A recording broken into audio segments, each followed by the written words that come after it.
ਜਿਹੜੇ ਕਿਰਤ ਕਾਨੂੰਨ ਬਣੇ ਹੋਏ ਸੀਗੇ ਉਹਨਾਂ ਦੀ ਥਾਂ ਹੁਣ ਕਿਰਤ ਕੋਡ ਲਿਆਂਦੇ 1926 ਤੋਂ ਸ਼ੁਰੂ ਹੋਏ ਨੇ। ਅੰਗਰੇਜ਼ਾਂ ਨੇ ਪਹਿਲਾ ਕਾਨੂੰਨ ਬਣਾਇਆ ਤੇ ਇਹ 2018 ਤੱਕ ਬਣਦੇ ਬਣਦੇ ਸੋਧਾਂ ਹੁੰਦੀਆਂ ਨਵੇਂ ਬਣਦੇ 44 ਕਾਨੂੰਨ ਬਣ ਗਏ। ਸਨਅਤਾਂ ਤੇ ਕਾਰਖਾਨਿਆਂ 'ਚ ਕੰਮ ਕਰਨ ਵਾਲੇ ਮਜ਼ਦੂਰਾਂ ਨਾਲ, ਕਾਰਖਾਨਿਆਂ ਨਾਲ, ਕਾਰਖਾਨੇ ਦੇ ਮਾਲਕਾਂ ਨਾਲ ਸੰਬੰਧਿਤ ਕਾਨੂੰਨ ਨੇ।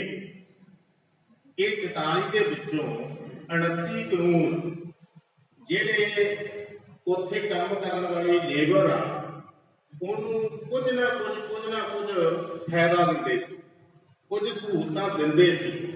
ਇਹ ਕਾਨੂੰਨ ਸੀਗੇ ਕਿ ਬਈ 8 ਘੰਟੇ ਕੰਮ ਕਰਨਾ ਫੈਕਟਰੀ ਦੇ ਵਿੱਚ। ਜਦੋਂ 9ਵਾਂ ਘੰਟਾ ਕ੍ਰਾਸ ਹੋ ਗਿਆ ਫਿਰ ਜਿੰਨੇ ਘੰਟੇ ਲੱਗੀ ਜਾਣਗੇ ਉਹਨਾਂ ਘੰਟਿਆਂ ਦਾ ਜਿੰਨੀ ਰੈਗੂਲਰ ਤਨਖਾਹ ਮਿਲਦੀ ਆ ਉਸ ਤਨਖਾਹ ਨੂੰ ਘੰਟਿਆਂ 'ਚ ਵੰਡ ਕੇ ਉਹਦੇ ਦੁੱਗਣੇ ਪੈਸੇ ਉਹਨੂੰ ਓਵਰ ਟਾਈਮ ਦੇ ਮਿਲਣੇ ਸੀ। ਇਹ ਮਿਲਦੇ ਰਹੇ ਨੇ ਪਹਿਲੇ ਕਾਨੂੰਨਾਂ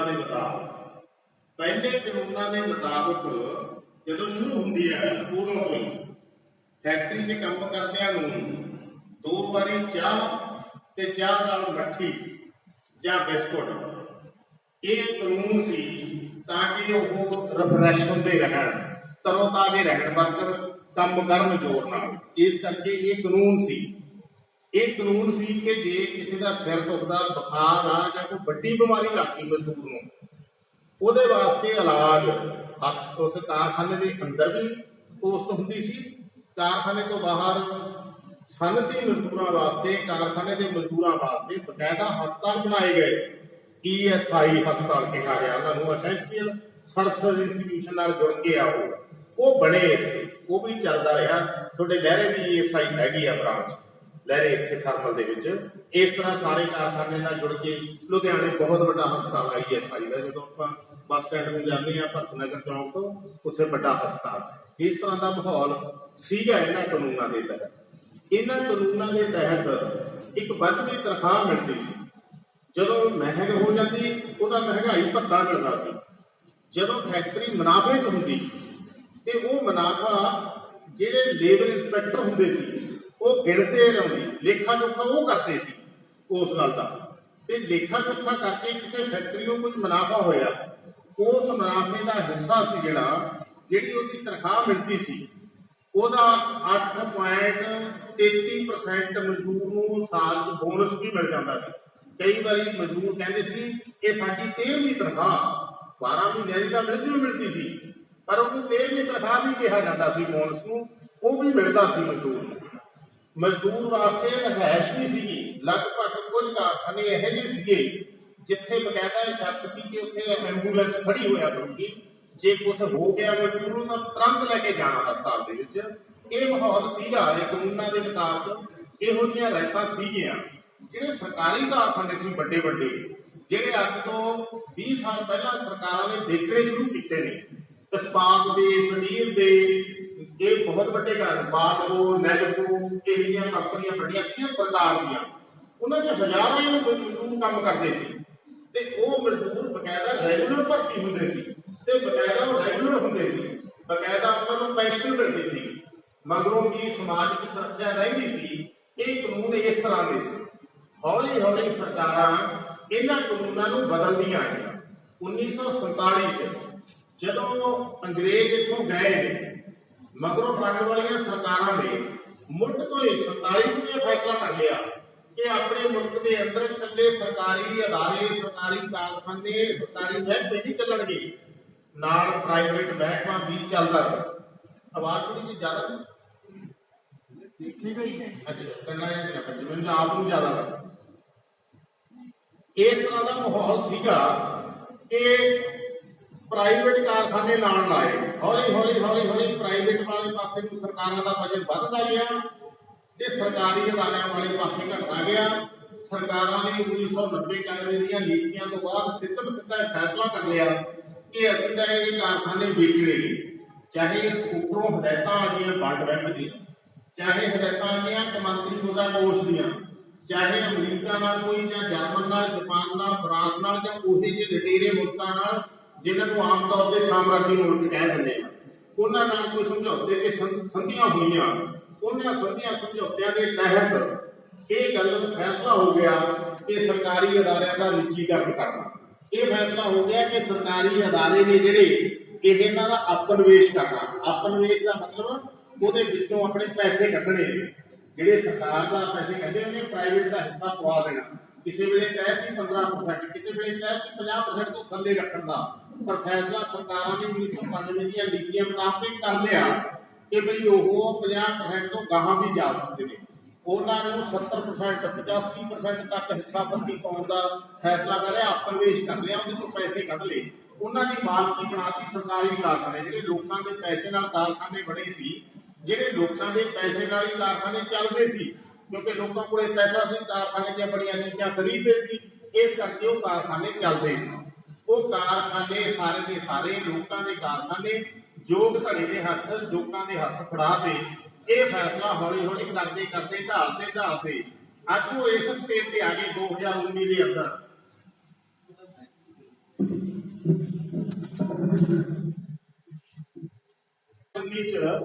इस स्टेज पे आ गई जी हुकूमत आई। आपको पता कि 2014 तो बाद अज तक केंद्र की हुकूमत आ जी भाजपा पार्टी की सरकार आ, उन्होंने हुकूमत है। तो पहला होर पार्टियां रही, कांग्रेस लंबा समा रही है, साझे मोर्चे दी सरकारां भी रही, बिजली 1977 जाके जनता पार्टी भी बनी। इस तरह का एक माहौल बनया कि ये जिहड़ियां रहतां सहूलतां जिहड़ियां लंघियां लुंघियां तो नगूणियां जो भी चीज़ां सी मिलदियां सी, वो 2019 जाके हुकूमत ने फैसला करता कि सारियां चीज़ां खत्म कर दित्तियां जाण। उन्होंने बकायदा 1999 एक कमीशन बिठाया हुआ सी, दूसरा लेबर कमीशन कहते सी, ਉਹਦਾ चेयरमैन बनाया सी रविंदर शर्मा। वो रविंदर शर्मा जिहड़ा 1977 ਦੇ ਵਿੱਚ ਜਦੋਂ जनता पार्टी की सरकार सी, भारतीय जनता पार्टी उदों नहीं सी, पर जनता पार्टी सी इसे भी बनी है। उस जनता पार्टी की सरकार में केंद्र के उस वेले भी वो बकायदा लेबर के पार्लीमानी मामलों का मंत्री रहा। कांग्रेस की सरकार ने 99 फैसला करता, कमीशन बनाता, उसकी प्रधान कहा कि सुझाव दे, सुझाव काहदे वास्ते देने। सरकार ने निर्णय कर लिया, लेखा जोखा करके कहना शुरू करता कि हिंदुस्तान के अंदर हम आर्थिक संकट बहुत है, इस आर्थिक संकट को हल करने वास्ते सुधारां की लोड़ आ। आर्थिक संकट कहते हैं कि हुण पैसे का संकट आ गया, हुण सरमायादारां दे समान नहीं विकदे, कारखानेदारां दे उन्हां दा जिहड़ा मुनाफा, उन्हां दी पूंजी घटनी शुरू हो गई। इहनूं हाकम जिहड़े अज दे हाकम जो अज दा अर्थ निकलदा अज दे समय च इस आर्थिक संकट का यह अर्थ कढ़दे ने, इहनूं सुधारन वास्ते किरत कानूनां दे विच सोधां करदियां ने। इसे तरह इसे नूं सुधारन वास्ते जिवें इसे पीरियड इसे सरकार ने उन्हां नीतियां दा सिद्धा, उन्हां दीयां हिदायतां ने, उन्हां दीयां शर्तां ने, वो सारियां नूं मन के जिवें खेती कानून बनाए ने, उस तरह ही एक किरत कानून भी बनाए इस बहाने हेठ। ये बहाना भी उस कमीशन ने दिता कि भाई ये बहुत पुराने हो गए कानून, ये कानूनों च नवा लैके आना कुछ, इस करके बदलने। ये कानून बहुत गुंझलदार ने, कहते इस करके कुछ सरल करने ने। किरत मंडी है जी लचकीली बनानी आ, किरत सख्त आ, कहते मंडी है जी किरत की उन्हें सख्त आ। जो किसी भर्ती करते हैं कुछ शर्तां लाउणियां पै जांदियां ने, इन्हां शर्तां दे उत्ते मुलाजम भर्ती हो गए, कितनी तनख्वाह दी जाए, कितनियां छुट्टियां दित्तियां जाण, किन्ने होर बैनीफिट दिते जाण, लाभ दिते जाण, ये तय करना पैंदा। ये शर्तां बणियां होंदियां, ये करनियां ने, इहनूं लचकीलियां बनाउणा। लचकीलियां बनाउण दा मतलब भी वो जदों मर्जी भर्ती कर लैण ते जदों मर्जी हटा देण।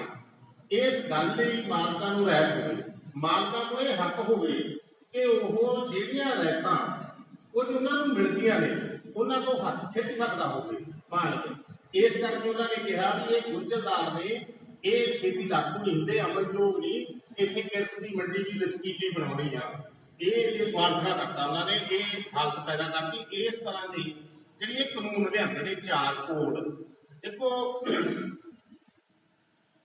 कारखाने के वर्करां वास्ते विशेष करके आ, कारखाने तो बिना भी ਜਿਹੜੇ ਆਪਾਂ ਆਪ आम लोग अपने वास्ते भी कुछ चीज़ां जिउंदे रहण वास्ते, जिंदगी जिउण वास्ते जरूरी चीज़ां, ਇਹਦਾ ਰੌਲਾ ਪਾਉਂਦਾ ਭਾਈ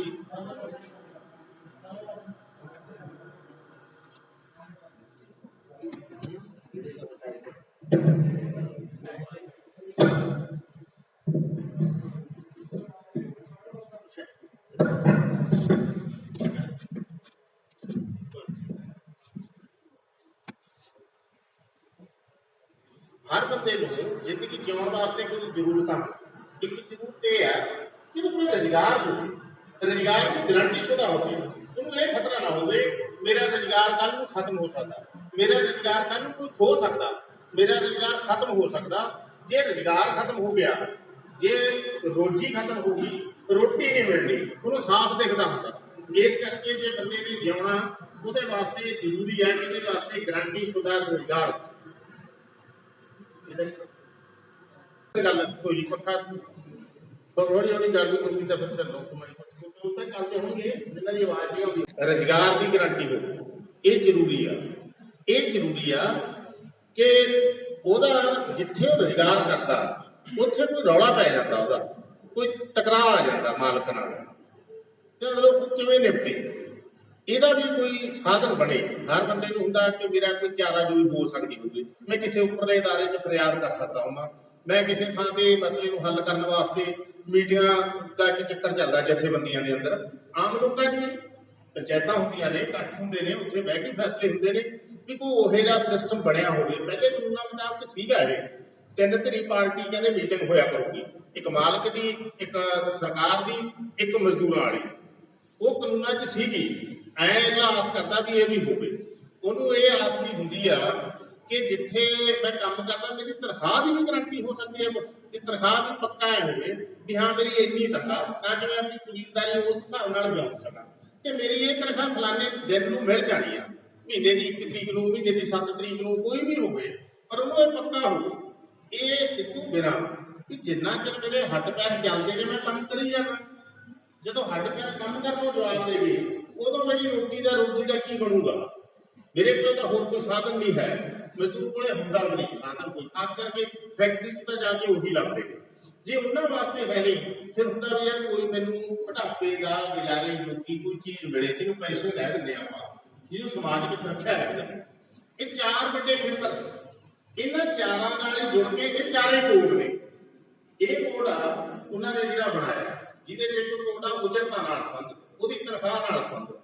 ਪਹਿਲੇ ਕਾਨੂੰਨਾਂ ਦੇ ਮੁਤਾਬਕ ਜਦੋਂ ਇਹ ਗੱਲ ਹੋਈ ਕਿ ਬਈ ਮਜ਼ਦੂਰਾਂ ਕੋਲ ਤਾਂ ਕੰਮ ਹੀ ਕੋਈ 16 ਘੰਟੇ, ਕੋਈ 18 ਘੰਟੇ, ਕੋਈ 20 ਘੰਟੇ, 22 ਘੰਟੇ ਵੀ ਕੰਮ ਕਰਦੇ ਸੀ ਮਜ਼ਦੂਰ। ਫੈਕਟਰੀ ਮਾਲਕ ਇੰਨੀ ਸਖਤੀ ਨਾਲ ਕੰਮ ਲੈਂਦੇ ਸੀ, ਡੰਡੇ ਨਾਲ ਕੰਮ ਲੈਂਦੇ ਸੀ। ਉਹਦਾ ਜਿਹੜੇ ਪਹਿਲਾਂ ਰਾਜਿਆਂ ਦਾ ਦੌਰ ਰਿਹਾ ਉਹਦੀਆਂ ਤਾਂ ਕਹਾਣੀਆਂ ਨੇ, ਆਪਾਂ ਤਾਂ ਦੇਖਿਆ ਨਹੀਂ, ਪਰ ਕਹਾਣੀਆਂ ਉਹਦੀਆਂ ਹੈਗੀਆਂ ਵੀ ਉਹਨਾਂ ਨੇ ਜੇ ਲਾਲ ਕਿਲ੍ਹਾ ਬਣਾਇਆ, ਜੇ ਤਾਜ ਮਹਿਲ ਬਣਾਇਆ, ਕਿਸੇ ਮਜ਼ਦੂਰ ਨੂੰ ਦਿਹਾੜੀ ਨਹੀਂ ਦਿੱਤੀ, ਛਾਂਟੇ ਮਾਰ ਮਾਰ ਕੇ ਕੰਮ ਕਰਾਇਆ। ਉਹ ਸਾਲਾਂ ਬੱਧੀ ਕੰਮ ਚੱਲਿਆ, 2-2, 2.5 ਸਾਲਾਂ 'ਚ ਬਣੇ ਨੇ ਉਹ, ਤੇ ਉਹ ਸਾਰਾ ਉਹਨਾਂ ਤੋਂ ਇਸ ਤਰ੍ਹਾਂ ਕੰਮ ਕਰਾਇਆ ਤੇ ਐਂ ਕਰਾਇਆ ਜਾਂਦਾ ਸੀ ਮਜ਼ਦੂਰਾਂ ਤੋਂ ਕੰਮ। ਉਸੇ ਗੱਲ ਦੇ ਖਿਲਾਫ ਹੀ ਦੁਨੀਆ ਦੇ ਅੰਦਰ ਹਲਚਲ ਉੱਠੀ, ਹਰਕਤਸ਼ੀਲਤਾ ਹੋਈ, ਸਰਗਰਮੀ ਹੋਈ, ਲਹਿਰਾਂ ਉੱਠੀਆਂ, ਤੇ ਅਮਰੀਕਾ ਦੇ ਸ਼ਹਿਰ ਸ਼ਿਕਾਗੋ ਦੇ ਵਿੱਚ ਸਭ ਤੋਂ ਵੱਡੀ ਲਹਿਰ ਉੱਠੀ। ਉਸ ਲਹਿਰ ਨੇ ਇਹ ਗੱਲ ਤੈਅ ਕਰਵਾਈ ਕਿ ਇੱਕ ਟਾਈਮ ਦੀ ਗੱਲ ਆ, ਇੱਕ ਤਨਖਾਹ ਦੀ ਗੱਲ, ਇਹਦੀ ਕੋਈ ਗਰੰਟੀ ਕਰੋ। ਇਸ ਗੱਲ ਕਰਕੇ ਲੋੜ ਆ ਮਨੁੱਖ ਨੂੰ, ਕਿਸੇ ਨੂੰ ਵੀ, ਉਹਨੂੰ ਆਪਣੇ ਬੱਚਿਆਂ 'ਚ ਜਾਣ ਦੀ ਵੀ ਲੋੜ ਆ, ਉਹਨੂੰ ਸੌਣ ਦੀ ਵੀ ਲੋੜ ਆ, ਉਹਨੂੰ ਖਾਣ ਦੀ ਵੀ ਲੋੜ ਆ, ਉਹਨੇ ਖਾਣਾ ਹਜਮ ਕਰਨਾ ਉਹਦੇ ਵਾਸਤੇ ਵੀ ਲੋੜ ਆ। ਤੇ ਸਭ ਤੋਂ ਵੱਡੀ ਲੋੜ ਕਿਸੇ ਵੀ ਮਨੁੱਖ ਦੀ ਆ ਕਿ ਉਹਨੂੰ ਸਮੇਂ-ਸਮੇਂ ਅਨੁਸਾਰ ਕੋਈ ਨਵੀਆਂ ਚੀਜ਼ਾਂ ਦੀ ਜਾਣਕਾਰੀ ਹੁੰਦੀ ਰਹੇ, ਉਹਦੇ ਗਿਆਨ ਵਿੱਚ ਵਾਧਾ ਹੁੰਦਾ ਰਹੇ, ਉਹਦੀ ਚੇਤਨਾ ਵਧੇ। ਇਹ ਗੱਲ ਦੀ ਵੀ ਲੋੜ ਹੈ ਜਿਹਦੇ ਕਰਕੇ ਉਹਨੇ ਪੜ੍ਹਨਾ ਵੀ ਹੁੰਦਾ, ਉਹਨੇ ਸੁਣਨਾ ਵੀ ਹੁੰਦਾ, ਉਹਨੇ ਸਿੱਖਣਾ ਵੀ ਹੁੰਦਾ, ਉਹਨੇ ਪੜ੍ਹਿਆ, ਸੁਣਿਆ, ਸਿੱਖਿਆ ਹੋਇਆ ਕਿਤੇ ਨਾ ਕਿਤੇ ਲਾਗੂ ਵੀ ਕਰਨਾ ਹੁੰਦਾ ਆਪਣੀ ਜ਼ਿੰਦਗੀ ਨੂੰ ਹੋਰ ਬਿਹਤਰ ਬਣਾਉਣ ਵਾਸਤੇ, ਕਿਉਂਕਿ ਸਿੱਖਿਆ ਤਾਂ ਉਹਨੇ ਇਹੋ ਜਿਹੀ ਹੁੰਦਾ ਆਪਣੀ ਜ਼ਿੰਦਗੀ ਨੂੰ ਬਿਹਤਰ ਬਣਾਉਣ ਵਾਸਤੇ। ਚਾਹੇ ਕੋਈ ਕਿਸੇ ਪਾਸੇ ਵੀ ਸਿੱਖਿਆ ਕਰ ਲੈ, ਚਾਹੇ ਕੋਈ ਅਧਿਆਤਮਵਾਦ ਨੂੰ ਸਿੱਖ ਲਵੇ, ਚਾਹੇ ਕੋਈ ਪਦਾਰਥਵਾਦ ਨੂੰ ਸਿੱਖ ਲਵੇ, ਪਰ ਉਹਨੇ ਕਰਨਾ ਤਾਂ ਆਪਣੀ ਜ਼ਿੰਦਗੀ 'ਚ ਕੰਮ ਆਉਣ ਵਾਸਤੇ ਆ, ਉਹਨੂੰ ਵਰਤਣਾ ਹੁੰਦਾ। ਇਸ ਕਰਕੇ ਇਹ ਚੀਜ਼ਾਂ ਦੀ ਲੋੜ ਆ ਵੀ ਨਹੀਂ 8 ਘੰਟੇ ਕੰਮ ਚਾਹੀਦੇ, 8 ਘੰਟੇ ਹੋਰ ਕੰਮ ਵਾਸਤੇ, 8 ਘੰਟੇ ਘਰ ਵਾਸਤੇ, ਇਹ ਜ਼ਰੂਰੀ ਹੈ। ਇਹ ਉਹਨਾਂ ਦੀ ਗੱਲ ਮੰਨੀ ਗਈ, ਐਵੇਂ ਤਾਂ ਮੰਨੀ ਨਹੀਂ ਗਈ। ਸਭ ਨੂੰ ਪਤਾ ਕੁਰਬਾਨੀਆਂ ਦਿੱਤੀਆਂ, ਗੋਲੀਆਂ ਚੱਲੀਆਂ, ਸ਼ਹੀਦ ਹੋਏ ਬੰਦੇ, ਜੇਲ੍ਹਾਂ 'ਚ ਹੋਏ, ਘਰ ਖਰਾਬ ਹੋਏ, ਬਰਬਾਦ ਹੋਏ, ਪਰ ਮਜ਼ਦੂਰ ਜਮਾਤ ਵਾਸਤੇ ਇਹ ਵੱਡਾ ਹਾਸਲ, ਵੱਡੀ ਪ੍ਰਾਪਤੀ ਕਰਕੇ ਗਏ ਉਹ ਕਿ 8 ਘੰਟੇ ਕੰਮ ਦਿਹਾੜੀ ਤੈਅ ਹੋ। ਨਾਲ ਇਹ ਗੱਲ ਤੈਅ ਹੋ ਗਈ ਕਿ ਕੌਮਾਂਤਰੀ ਪੱਧਰ ਤੇ ਵੀ ਤੇ ਹਿੰਦੁਸਤਾਨ ਦੀ ਪੱਧਰ ਤੇ ਵੀ ਲੇਬਰ ਕਾਨਫਰੰਸਾਂ ਹੋਈਆਂ। ਉਹਨਾਂ ਲੇਬਰ ਕਾਨਫਰੰਸਾਂ ਦੀਆਂ ਮੀਟਿੰਗਾਂ ਚੱਲੀਆਂ, ਉਹਨਾਂ ਮੀਟਿੰਗਾਂ 'ਚ ਫੈਸਲਾ ਹੋ ਗਿਆ ਕਿ ਕਾਰਖਾਨੇ 'ਚ ਕੰਮ ਕਰਨ ਵਾਲੇ ਮਜ਼ਦੂਰ ਨੂੰ 692 ਰੁਪਏ ਰੋਜ਼ ਦੇਣੇ ਚਾਹੀਦੇ ਨੇ ਤਾਂ ਇਹਦਾ ਗੁਜ਼ਾਰਾ। 1 ਮਹੀਨੇ 'ਚ ਘੱਟੋ ਘੱਟ 18,000 ਰੁਪਇਆ ਇੱਕ ਮਜ਼ਦੂਰ ਨੂੰ कारखाने वाले ਨੂੰ ਮਿਲੇ ਤਾਂ ਇਹ ਕੰਮ ਚੱਲ ਸਕਦਾ। ਜਿਵੇਂ ਅਸੀਂ ਬਰਾਬਰ ਸੋਚਣਾ ਹੋਵੇ, ਕਿਸਾਨਾਂ ਦੇ ਵਾਸਤੇ ਅੱਜ ਖੇਤੀ ਹੈ ਜਿਹੜਾ ਇਹ ਘਾਟੇ ਦਾ ਧੰਦਾ ਬਣ ਗਿਆ। ਇਹਨੂੰ ਜੇ ਜੋੜ ਕੇ ਦੇਖਣਾ ਹੋਵੇ ਵੀ ਯਾਰ ਘਾਟੇ ਦਾ ਧੰਦਾ ਕਿਉਂ ਆ, ਜ਼ਮੀਨ ਦੀ ਤੋੜ ਤਾਂ ਹੈ ਹੀ ਹੈ। 2.5 ਕਿੱਲੇ ਵਾਲੇ 5 ਕਿੱਲੇ ਵਾਲੇ ਤਾਂ 85% ਕਿਸਾਨ ਨੇ, ਇਸ ਕਰਕੇ ਉਹ ਗਰੀਬ ਹੀ ਹੋਣਗੇ। ਲਾਗਤਾਂ ਕਈ ਗੁਣਾ ਮਹਿੰਗੀਆਂ ਨੇ, ਲਾਗਤਾਂ ਬਹੁਤ ਵੱਡੀਆਂ ਮਹਿੰਗੀਆਂ ਨੇ, ਜਿੰਨੀਆਂ ਵੀ ਇੱਥੇ ਰੇ ਸਪਰੇ ਉਹ ਸਾਰੀਆਂ ਮਹਿੰਗੀਆਂ ਨੇ, ਮਸ਼ੀਨਰੀ ਮਹਿੰਗੀ ਆ। ਭਾਅ ਲਾਹੇਵੰਦਾ ਹੈ, ਭਾਅ ਹੈਗਾ, MSP ਹੈਗੀ ਆ, ਪਰ ਲਾਹੇਵੰਦਾ ਨਹੀਂ ਹੈਗੀ। ਜੋ ਆਂਕੜੇ ਸਰਕਾਰ ਇੱਕ ਨੂੰ ਪੇਸ਼ ਕਰਦੀ ਆ ਭਾਅ ਦੇ ਅੰਕੜੇ, ਉਹ ਆਂਕੜੇ ਨਹੀਂ ਆਉਂਦੇ, ਭਾਅ ਉਹ ਥੱਲੇ ਚਲੇ ਜਾਂਦਾ, ਘੱਟ ਚ ਤਾਂ ਜਾਣੀ ਆ। ਇਸੇ ਤਰ੍ਹਾਂ ਹੀ ਇਹ ਕਾਨੂੰਨ ਵੀ ਉਹਨਾਂ ਨੇ ਖੇਤੀ ਕਾਨੂੰਨ ਵੀ ਇਸ ਤਰ੍ਹਾਂ ਬਣਾਏ ਕਿ ਇਹਨਾਂ ਨੂੰ ਕੁਝ ਵੱਧਦੀ ਤਨਖਾਹ ਮਿਲੇ। ਉਹ ਲੇਬਰ ਕਾਨਫਰੰਸ ਨੇ ਫੈਸਲਾ ਕੀਤਾ, ਉਹਦੀ 44-45ਵੀਂ ਮੀਟਿੰਗ 'ਚ ਜਾ ਕੇ ਫੈਸਲਾ ਹੋਇਆ ਇਹ। ਤੇ ਨਾਲ ਇਹ ਤੈਅ ਹੋਇਆ ਵੀ ਜੇ ਮਜ਼ਦੂਰ ਨੂੰ ਕਾਇਮ ਰੱਖਣਾ ਤਾਂ ਇਹਨੂੰ ਘੱਟੋ ਘੱਟ, ਮੈਨੂੰ ਤਾਂ ਸ਼ਾਇਦ ਬੜਾ ਨਾ ਕਹਿਣਾ ਆਵੇ ਗੱਲ ਇਹ, ਇਹਦਾ ਮਤਲਬ ਕੀ ਹੁੰਦਾ ਵੀ ਕਿਸੇ ਬੰਦੇ ਨੂੰ ਤਕੜਾ ਰਹਿਣ ਵਾਸਤੇ, ਜਿਉਂਦਾ ਰਹਿਣ ਵਾਸਤੇ ਜਿਹੜੀ ਕੋਈ ਖੁਰਾਕ ਖਾਂਦਾ, ਉਹ ਖੁਰਾਕ ਦੀ ਜਿਹੜਾ ਤੱਤ ਹੁੰਦਾ ਜਿਹਨੂੰ ਕਲੋਰੀ ਕਹਿੰਦੇ ਆ, ਉਹ 2700 ਕਲੋਰੀ ਚਾਹੀਦੀ ਆ ਇੱਕ ਬੰਦੇ ਨੂੰ ਇੱਕ ਦਿਨ ਵਿੱਚ, ਫਿਰ ਉਹ ਤਕੜਾ ਰਹਿ ਸਕਦਾ। ਇਹ ਕਾਨੂੰਨ ਸੀ। ਇਸ ਕੋਡ ਨੇ ਨਵੇਂ ਨੇ ਜਿਹੜਾ ਉਜਰਤਾ ਨਾਲ ਰੁਜ਼ਗਾਰ ਨਾਲ ਸੰਬੰਧਿਤ ਕੋਡ ਬਣ ਗਿਆ, ਇਸ ਕੋਡ ਨੇ ਸਾਰੀਆਂ ਚੀਜ਼ਾਂ ਬਦਲਦੀਆਂ। ਹੁਣ ਉਹ ਲੇਬਰ ਕਾਨਫਰੰਸ ਦੀ 44-45ਵੀਂ ਮੀਟਿੰਗ ਦਾ ਫੈਸਲਾ ਵੀ ਬਦਲਤਾ ਕਿ ਬਈ ਕੋਈ ਨਹੀਂ ਇੰਨੀ ਤਨਖਾਹ ਦੇਣੀ, ਹਰ ਮਹੀਨੇ ਤੁਹਾਨੂੰ 4628 ਰੁਪਏ ਮਿਲਣਗੇ। 18000 ਦੀ ਥਾਂ ਤੇ ਇਹ ਨਵੇਂ ਕਾਨੂੰਨ ਨੇ, ਨਵੇਂ ਕੋਡ ਨੇ 4 ਕਾਨੂੰਨ ਇਕੱਠੇ ਕਰਕੇ ਕੋਡ ਬਣਾਤਾ, ਸਮੂਹ ਕਰਤਾ, ਕਲਸਟਰ ਬੰਬ ਬਣਾਤਾ।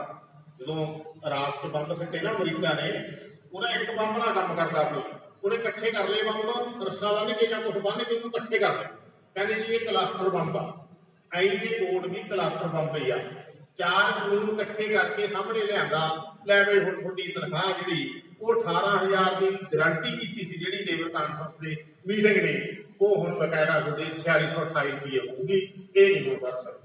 ਇਹ ਤੈਅ ਕਰਤਾ ਹੈ, ਇਹ ਤੈਅ ਕਰਤਾ ਕਿ ਹੁਣ ਤੁਹਾਡੀ ਰੁਜ਼ਗਾਰ ਦੀ ਵੀ ਕੋਈ ਸੁਰੱਖਿਆ ਨਹੀਂ, ਰੁਜ਼ਗਾਰ ਵੀ ਇਸ ਕੋਡ ਦੇ ਮੁਤਾਬਕ ਤੈਅ ਹੋ ਗਿਆ। ਇਸ ਕੋਡ ਦੇ ਮੁਤਾਬਕ ਰੁਜ਼ਗਾਰ ਤੈਅ ਹੋ ਗਿਆ ਕਿ ਉਹਨਾਂ ਦੀ ਮਰਜ਼ੀ ਆ। ਪਹਿਲਾਂ ਕਹਿੰਦੇ ਸੀ ਵੀ ਜੇ 50 ਕਾਮਿਆਂ ਦੀ ਕੋਈ ਫੈਕਟਰੀ ਆ, 50 ਕਾਮੇ, ਉਹਦਾ ਮਾਲ ਕੋਈ ਜਦੋਂ ਮਰਜ਼ੀ ਰੱਖ ਲੈ, ਜਦੋਂ ਮਰਜ਼ੀ ਕੱਢ ਦੇ। ਹਾਲਾਂਕਿ ਕਾਂਗਰਸ ਸਰਕਾਰ ਇੱਕ ਬਿਜਲੀ ਹੋਰ ਲੈ ਕੇ ਆਈ ਸੀ, ਨਵਾਂ ਬੰਦ, ਉਹ ਲਿਆਈ ਸੀ ਫਾਇਰ ਐਂਡ ਫਾਇਰ, ਲਿਆਓ ਬੰਦਾ ਕੰਮ ਕਰਾਓ, ਘਰ ਨੂੰ ਤੋੜੋ, ਕੁਝ ਨਹੀਂ ਕਰਨਾ ਉਹਦਾ। ਹੁਣ ਇਹ ਵੀ ਉਹੀ ਜਿਹੀਆਂ ਚੀਜ਼ਾਂ ਲੈ ਕੇ ਆਏ। ਇਹਦੇ ਵਿੱਚ ਹੀ ਇਹ ਗੱਲ ਤੈਅ ਹੈ ਉਹਨਾਂ ਦੀ ਕਿ ਇਸ ਜਿੱਥੇ 300 ਬੰਦਾ ਕੰਮ ਕਰਦਾ, ਬਹੁਤ ਫੈਕਟਰੀਆਂ ਨੇ, ਖਾਸ ਕਰਕੇ ਪੰਜਾਬ 'ਚ, ਹਿੰਦੁਸਤਾਨ 'ਚ ਵੀ ਇਹੀ ਹਾਲ ਹੈ। ਬਹੁਤ ਵੱਡੇ ਕਾਰਖਾਨੇ ਹੁਣ ਹਿੰਦੁਸਤਾਨ 'ਚ ਹੈ, ਬਹੁਤ ਵੱਡੇ ਰੁਜ਼ਗਾਰ ਵਾਲੇ, ਬਹੁਤ ਵੱਡੀ ਗਿਣਤੀ ਦੇ ਵਰਕਰਾਂ ਵਾਲੇ ਕਾਰਖਾਨੇ ਹੁਣ ਨਾ ਪੰਜਾਬ 'ਚ ਨੇ ਨਾ ਹਿੰਦੁਸਤਾਨ, ਬਹੁਤ ਸੀਮਿਤ ਨੇ ਵੱਡੇ ਕਾਰਖਾਨੇ। ਤੇ ਹੁਣ ਨਵੀਂ ਤਕਨੀਕ ਨਾਲ ਜਿੰਨੀ ਆਟੋਮਾਈਜ਼ੇਸ਼ਨ ਹੋ ਗਈ, ਬੰਦੇ ਦੀ ਥਾਂ ਬਟਨ ਆ ਗਿਆ, ਇਸ ਕਰਕੇ ਬੰਦੇ ਘੱਟ ਗਏ। ਵੱਡੀਆਂ ਤੋਂ ਵੱਡੀਆਂ ਫੈਕਟਰੀਆਂ 'ਚ ਵੀ ਜਿਹੜੇ ਰੈਗੂਲਰ ਕੰਮ ਨੇ, ਜਿਨ੍ਹਾਂ ਦੀ ਗਿਣਤੀ ਕਰਨੀ ਆ, ਉਹ 300 ਹੈ ਹੀ ਨਹੀਂ। ਜਿੱਥੇ 300 ਨਹੀਂ ਹੈ ਉੱਥੋਂ ਦੇ ਮਾਲਕ ਨੂੰ ਇਹ ਮੌਜ ਹੈ, ਜਿਹਨੂੰ ਮਰਜ਼ੀ ਕੱਢ ਦੇ, ਜਿਹਨੂੰ ਮਰਜ਼ੀ ਰੱਖ ਲੈ, ਉਹ ਕਹਿੰਦੇ ਸ਼ਾਂਤੀ ਨਹੀਂ ਹੁੰਦੀ। ਇੱਕ ਉਹਨਾਂ ਨੇ ਵਿੱਚ ਹੀ ਇਹ ਲਿਆਂਦਾ ਬਈ ਹੁਣ ਤਾਂ ਫਿਕਸਡ ਟਾਈਮ ਇੰਪਲਾਇਮੈਂਟ ਹੋਊਗਾ, ਜਿਹੜੀ ਸਮਾਂ ਮਿਲਦਾ ਤੁਹਾਨੂੰ ਕਹਿਣਾ ਹੀ ਆਇਆ ਰੱਖਣ ਵੇਲੇ ਅਸੀਂ 1 ਮਹੀਨੇ ਵਾਸਤੇ ਰੱਖਿਆ। ਜਿਵੇਂ ਪਿਛਲੇ ਸਮੇਂ 'ਚ ਕਰੋਨਾ ਆਇਆ, ਪਿਛਲੇ ਸਾਲ ਕਹਿੰਦੇ ਵੀ ਕਰੋਨਾ ਵਾਰੀਅਰ ਨੇ, ਉਹਨਾਂ ਦੀ ਭਰਤੀ ਕਰਨੀ ਆ ਸੀ, ਕਰੋਨਾ ਦੇ ਵਿੱਚ ਡਾਕਟਰਾਂ ਦੀ, ਦੂਜੇ ਅਮਲੇ ਥੱਲੇ ਦੀ, ਵੀ ਇਹ ਕਰੋਨਾ ਕਰਕੇ ਆ। ਜਦੋਂ ਸਰਕਾਰ ਦੀਆਂ ਲਿਸਟਾਂ 'ਚ ਕਰੋਨਾ ਚਲਾ ਗਿਆ, ਕਰੋਨਾ ਗਿਆ ਕਿਤੇ ਨਹੀਂ, ਚਲਿਆ ਗਿਆ ਸਰਕਾਰ ਦੀ ਲਿਸਟ 'ਚ। ਜਦੋਂ ਸਰਕਾਰ ਦੀ ਲਿਸਟ ਚਲੇ ਗਿਆ ਉਦੋਂ ਉਹਨਾਂ ਨੂੰ ਘਰ ਨੂੰ ਤੋੜਤਾ। ਬਹੁਤ ਸਾਰੇ ਥਾਵਾਂ ਦੇ ਮਹਿਕਮੇ ਦੀ ਭਰਤੀ ਹੁੰਦੀ ਹੈ, ਤੁਹਾਨੂੰ 3 ਮਹੀਨੇ ਵਾਸਤੇ ਰੱਖਿਆ, 99 ਦਿਨਾਂ ਵਾਸਤੇ ਰੱਖਿਆ, ਤੁਹਾਨੂੰ 6 ਮਹੀਨੇ ਵਾਸਤੇ ਰੱਖਿਆ, ਤੁਹਾਨੂੰ 9 ਮਹੀਨੇ ਵਾਸਤੇ ਰੱਖਿਆ, ਉਹਨਾਂ 'ਚ ਕੰਮ ਕਰਾਉਣਾ। ਜਦੋਂ ਤੁਹਾਡਾ ਟਾਈਮ ਪੂਰਾ ਹੋ ਗਿਆ, ਜਿਹੜਾ ਮਿਥਿਆ ਇਸ ਕਾਨੂੰਨ ਨੇ, ਉਸ ਤੋਂ ਬਾਅਦ ਜਦੋਂ ਤੁਹਾਨੂੰ ਕੱਢਿਆ ਜਾਣਾ, ਤੁਸੀਂ ਕਹੋਗੇ ਸਾਡੀ ਸ਼ਾਂਤੀ ਹੋਊਗੀ। ਉਹ ਕਹਿੰਦੇ ਨਹੀਂ, ਕਾਨੂੰਨ ਮੁਤਾਬਕ ਕੋਈ ਸ਼ਾਂਤੀ ਨਹੀਂ ਹੈ, ਇਹ ਤੁਹਾਨੂੰ ਰੱਖਿਆ ਹੀ 3 ਮਹੀਨੇ ਵਾਸਤੇ। ਇਹ ਸ਼ਾਂਤੀ ਸ਼ਬਦ ਵੀ ਉਹਨਾਂ ਨੇ ਛਡਾ ਲਿਆ, ਕਿਉਂਕਿ ਪਿਛਲੇ ਸਮੇਂ ਦੇ ਅੰਦਰ ਜਦੋਂ ਕਿਤੇ ਸ਼ਾਂਤੀ ਹੁੰਦੀ ਸੀ ਉਦੋਂ ਲੋਕ ਲੜਨ ਵਾਸਤੇ ਉੱਠਦੇ ਸੀ, ਲੜਾਈਆਂ ਹੁੰਦੀਆਂ ਸੀ, ਜੱਦੋ-ਜਹਿਦ ਹੁੰਦੀ ਸੀ, ਭੇੜ ਵੀ ਹੁੰਦੇ ਸੀ, ਕੁਰਬਾਨੀਆਂ ਵੀ ਹੁੰਦੀਆਂ ਸੀ, ਹਾਸਲ ਵੀ ਹੁੰਦਾ ਸੀ, ਕੁਝ ਨਾ ਕੁਝ ਮਨਾਇਆ ਵੀ ਜਾਂਦਾ ਸੀ, ਵੀ ਨਹੀਂ ਰੱਖ ਲੈਂਦੇ ਸੀ ਮੋੜ ਕੇ ਉਹਨਾਂ ਨੂੰ। ਇਹ ਮਾਹੌਲ ਸੀਗਾ। ਹੁਣ ਇਹਨਾਂ ਨੇ ਬਕਾਇਦਾ ਕਾਨੂੰਨ ਬਣਾਤੇ। ਇਹ ਕਾਨੂੰਨ ਲੈ देखो पहला एक कानून सी के इंडस्ट्रीयल या कारखाने नाल झगड़ियां संबंधी कानून, क्योंकि झगड़ा ही होंदा सी मालक नाल, मालक ते मजदूर दा दो जमातां टकराव हो रहे, जिवें शिकार ते शिकारी दा टकराव बिल्कुल नहीं, मजदूर ते मालक दा, एक मालक एक मजदूर, उन्हां दा धर्म एक होवे, उन्हां दी जात एक होवे, उन्हां दा इलाका एक होवे, उन्हां दा पिंड एक होवे, उन्हां दा गोत एक होवे, इस गल दा फर्क नहीं पैंदा।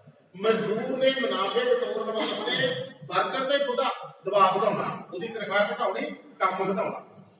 काम वो पहला कोई कारखाना जुत्तियां बनाउंदा, कारखाना एक मजदूर 8 जुत्तियां बनाउंदा, कोई दाती है वो 4 पैंटां सिउंदा है, उन्होंने कहना कि तेनों पैसे मिलणगे, तू इहनूं जे 5 करेगा तां तैनूं मिलणगे, जे तू 10 करेगा तां मिलणगे।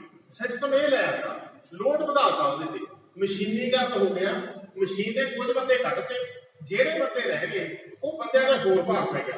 ਮਸ਼ੀਨ ਜਿੰਨੀ ਤੇਜ਼ ਚੱਲਦੀ ਸੀ, ਬੰਦੇ ਥੋੜੇ ਰਹਿ ਗਏ, ਬੰਦਿਆਂ ਨੂੰ ਮਸ਼ੀਨ ਬਣਨਾ ਪੈ ਗਿਆ, ਉਹਨਾਂ ਨੇ ਤੇਜ਼ ਹੋਣਾ ਪਿਆ। ਇਸ ਕਰਕੇ ਵਰਕ ਲੋਡ ਵਧਾਇਆ ਉਹਨਾਂ ਨੇ, ਉਸੇ ਮੁਨਾਫੇ ਨੂੰ ਹੋਰ ਵਧਾਉਣ ਵਾਸਤੇ।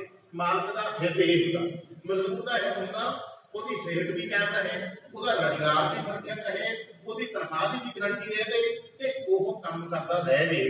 ਇਸ ਪੱਖੋਂ ਉਹਦੀ ਲੋੜ ਹੁੰਦੀ ਆ, ਮੈਂ ਕੰਮ ਉਹਨਾਂ ਨੂੰ ਕਰਾਂ ਜਿੰਨਾ ਮੇਰੇ ਹਿੱਸੇ ਆਉਂਦਾ, जिन्नी मेरी दिहाड़ी बनती है, जिन्नी मेरी मेहनत बनती है। ये टकराव किसान मालक ते मजदूर दे विच सदा सदा वास्ते बनया रहिंदा ते ये मालकां नूं ये अधिकार दे दिंदे उन्हां ने कि तुसीं इस तरह के काम कर सकते हो। जदों ये झगड़ियां दा कानून सी, सरकार ने हुण नवां इहदे उत्ते मरम्मा चाढ़ता, हुण ओह कहंदे कि इंडस्ट्रीयल डिस्प्यूट बिल नहीं बनाउणा, इंडस्ट्रीयल डिस्प्यूट एक्ट नहीं बनाउणा, ਹੁਣ ਉਹਦੇ ਥਾਂ ਤੇ ਇੰਡਸਟਰੀਅਲ ਰਿਲੇਸ਼ਨਸ਼ਿਪ ਐਕਟ ਹੋਊਗਾ। ਰਿਲੇਸ਼ਨਸ਼ਿਪ ਹੁੰਦਾ ਥੋੜਾ ਸਬੰਧ ਉਹਨਾਂ ਨਾਲ, ਮਾਲਕ ਨਾਲ ਸਬੰਧ ਜਿਹੜੀ ਨੇੜਤਾ ਕਰਨੀ ਹੈ। ਮੈਂ ਇਸ ਗੱਲ ਸਮਝਣ ਵਾਸਤੇ ਯਾਦ ਕਰਾਉਣਾ ਥੋੜੀ ਗੱਲ ਵਿੱਚ ਬੀਬੀਆਂ ਬਹਿ ਜਾਣ ਅੱਜ ਬੈਠੋ ਭਾਈ।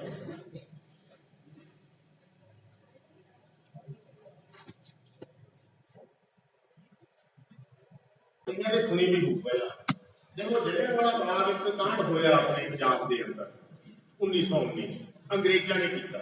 निहत्थे भारती ਜਿਹੜੇ ਵਿਸਾਖੀ ਦਾ ਦਿਹਾੜਾ ਮਨਾਉਣ ਵਾਸਤੇ ਇਕੱਠੇ ਹੋਏ ਸੀ, ਜਿਹੜੇ ਇਕੱਠੇ ਹੋਏ ਸੀ ਇਸ ਗੱਲ ਵਾਸਤੇ ਕਿ ਅੰਗਰੇਜ਼ ਨੇ ਜਿਹੜੇ ਕਾਨੂੰਨ ਲੈ ਕੇ ਆ ਗਏ, ਉਹ ਕਾਨੂੰਨ ਭਾਰਤ ਦੇ ਲੋਕਾਂ ਦੇ ਖਿਲਾਫ ਆ, ਉਹਨਾਂ ਦੀ ਜੇਲ੍ਹ ਹੁੰਦੀ ਆ ਬਾਹਰ ਕਿੱਤਿਆਂ ਦੀ, ਐਡਾ ਸਖਤ ਕਾਨੂੰਨਾਂ ਦਾ ਵਿਰੋਧ ਕਰਦੇ ਤੇ 10 ਅਪ੍ਰੈਲ ਨੂੰ ਪਹਿਲਾਂ 25-30 ਬੰਦੇ ਅੰਗਰੇਜ਼ਾਂ ਨੇ ਪਹਿਲਾਂ ਮਾਰਤੇ। ਉਹਨਾਂ ਦੇ ਇਵਜ਼ ਵਜੋਂ 13 ਅਪ੍ਰੈਲ ਨੂੰ ਇਕੱਠ ਹੋਇਆ। ਉਸ 13 ਅਪ੍ਰੈਲ ਦੇ ਇਕੱਠ ਦੇ ਉੱਤੇ ਅੰਗਰੇਜ਼ ਫੌਜ ਨੇ ਗੋਲੀਆਂ ਚਲਾ ਕੇ ਸੈਂਕੜੇ ਬੰਦੇ ਸ਼ਹੀਦ ਕਰਤੇ। ਉੱਥੇ ਨਿਸ਼ਾਨ ਨੇ, ਜਦੋਂ ਵੀ ਕੋਈ ਜਾਂਦੇ ਨੇ, ਉੱਥੇ ਊਧਮ ਸਿੰਘ ਗਿਆ, ਉੱਥੇ ਭਗਤ ਸਿੰਘ ਗਿਆ, ਉਹਨਾਂ ਨੂੰ ਇਹ ਗੱਲਾਂ ਉੱਠੀਆਂ ਦਿਮਾਗ 'ਚ ਵੀ ਆਹ ਨਿਸ਼ਾਨ ਨੇ, ਜਦ ਅੰਗਰੇਜ਼ਾਂ ਨੇ ਐਂ ਗੋਲੀਆਂ ਚਲਾਈਆਂ, ਸਾਡੇ ਬੰਦੇ ਐਂ ਕਿੱਥੇ ਡਿੱਗੇ, ਇੱਥੇ ਐਂ ਕੰਧਾਂ ਟੱਪਦੇ ਸੀਗੇ ਤੇ ਇਹਨਾਂ ਨੇ ਐਂ ਗੋਲੀਆਂ ਚਲਾਈਆਂ, ਇੱਥੇ ਲੱਗੀ ਆ ਕੰਧ 'ਚ, ਇੱਥੋਂ ਟੱਪਦਾ ਸੀ ਬੰਦਾ ਕਿਉਂਕਿ ਪਰਲੇ ਪਾਸੇ ਗਲੀ ਸੀ।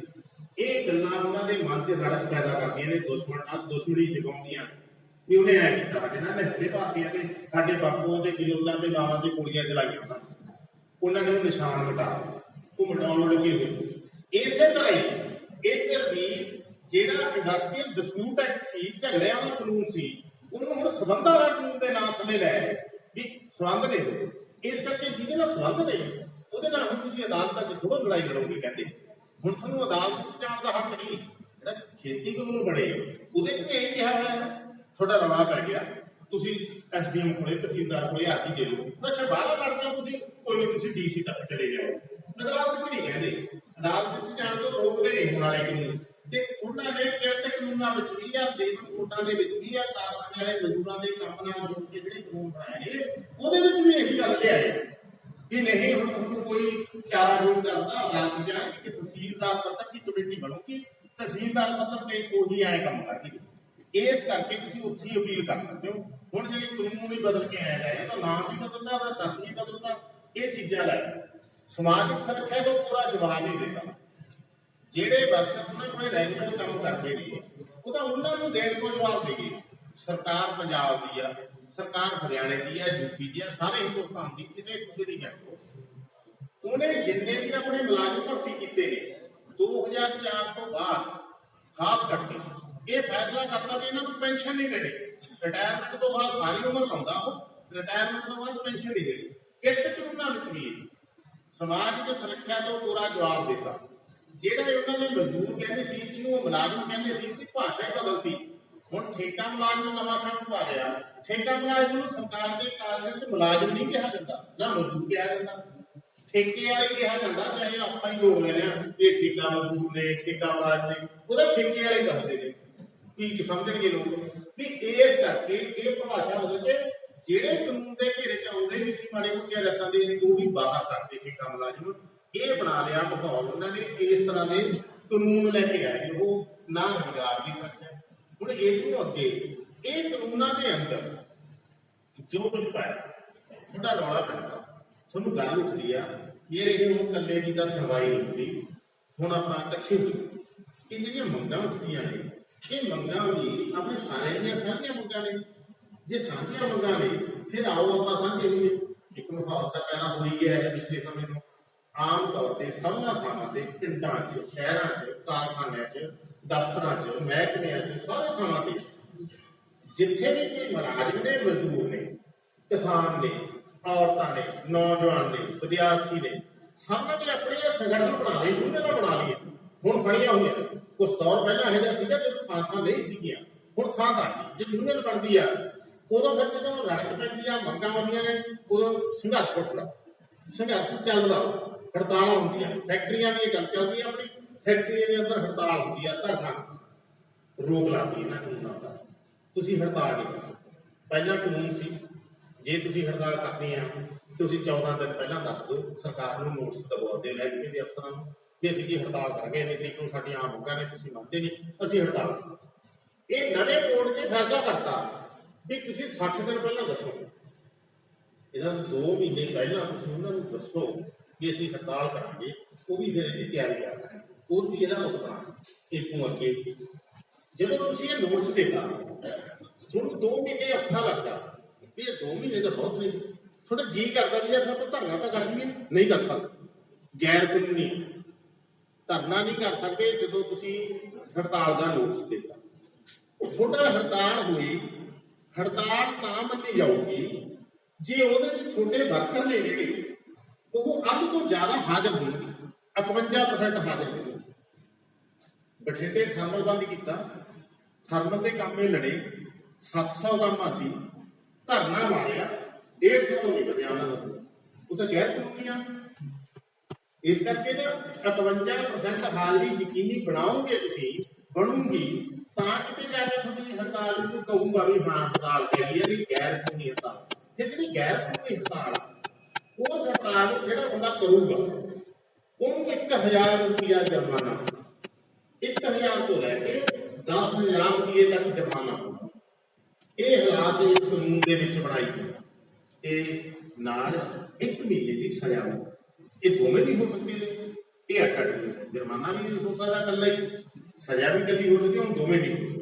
ਇਹ ਕਿਹਾ ਇਸ ਹੜਤਾਲ ਵਾਸਤੇ ਕੋਈ ਲੀਡਰ, ਕੋਈ ਆਦਮੀ, ਕੋਈ ਸਾਥੀ ਹੁੰਦਾ ਤੁਹਾਨੂੰ ਤਿਆਰ ਕਰਦਾ ਹੜਤਾਲ ਕਰੋ।